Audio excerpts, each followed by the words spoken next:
Berbagai persiapan telah dilakukan panitia penyelenggara Cap Gome jelang puncak perayaan Tahun Baru Imlek 2570 di Pulau Kemarau pada 17 Februari 2019. Berbagai persiapan dilakukan mulai dari pemasangan tenda hingga membuat jembatan penghubung dari kapal ponton yang menghubungkan dari Intirub ke Pulau Kemarau. Panitia Cap Gome Pulau Kemarau, Chandra, mengatakan pada hari puncak diperkirakan sekitar 80.000 umat Tionghoa akan datang ke Pulau Kemarau.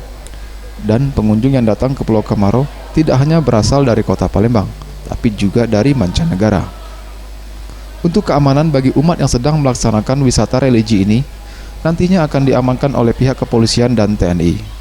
Gome pada tahun 2019 ini jatuhnya pada tanggal 18 di Pulau Kemarau ya, kita rayakannya pada tanggal 18, 19, 2 hari.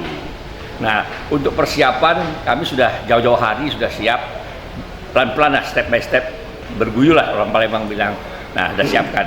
Nah, ini hari, sudah tanggal 15 ini hari, jembatan ponton kita itu yang dari seberang bisa naik mobil sampai ke sini dan kaki saja lewatin ponton itu sudah siap.